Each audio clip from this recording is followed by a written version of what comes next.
has the answer. The questions are yours. I go to the Bible, God's holy word, to find answers.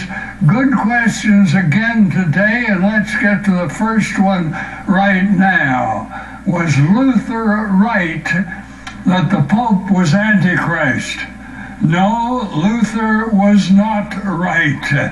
I read in 2 Thessalonians chapter 2 that the Antichrist opposeth and exalteth himself above all that is called God, or that is worshipped, so that he as God sitteth in the temple of God, demanding worship.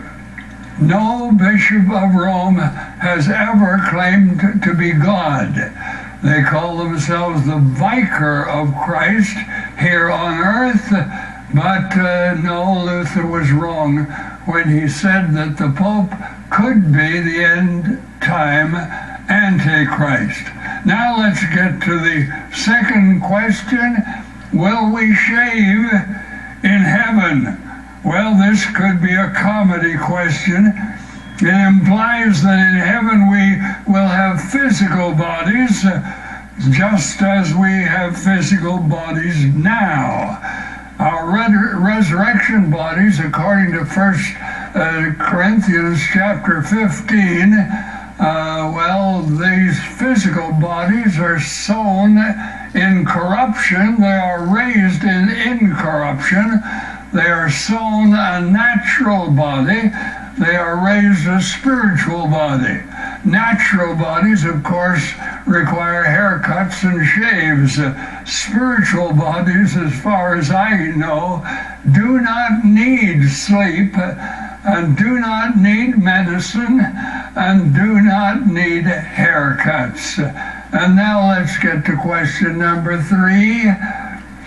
Where in the Bible does it say that a man can have only one wife? Well, polygamy was practiced by David and Solomon, and but the Bible never says that polygamy was the will of God. Go with me to Matthew chapter 19, and Jesus is dealing with this whole subject of marriage and the importance of marriage and the timelessness of marriage. And he said, in the beginning it was not so. And so Jesus took us right back to the Garden of Eden and to the beginning and said that, well, Adam had only one wife, and that's the way it should be now. In the beginning, it was not so.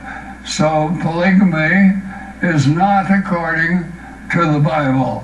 And now let's get to number 4 for today.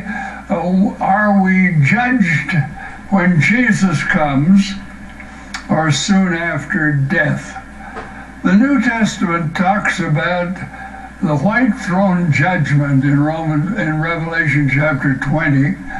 And in 1 Corinthians chapter 3, it talks about the judgment seat of Christ. We are told that we must all appear before the judgment seat of Christ. Every Christian will appear there to receive rewards for faithful service. If we have built upon the rock, wood, hay, stubble, will lose rewards. If we have built gold, silver, precious stones, we will gain rewards.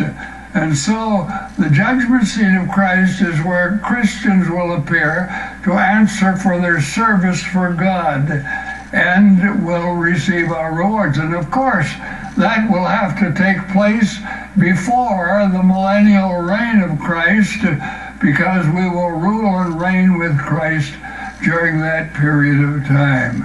And so we're talking about being judged.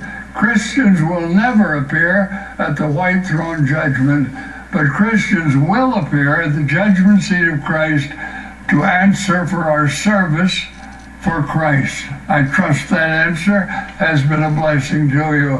And thank you for these good questions we've used today. Thank you for the questions you are going to send to me this week. that we might use in days to come. If you have a question for Faith to Live By, please write it out, send it to me. I'll be delighted to hear from you. I'll get to your question on the air just as quickly as I can. And when you write, all the address you need is simply Faith to Live By, Box 426, Winnipeg, Manitoba, and the code is R3C2H6. Right now, I would like you to listen to my grandson, Jonathan, and he is singing for you, What a Day That Will Be.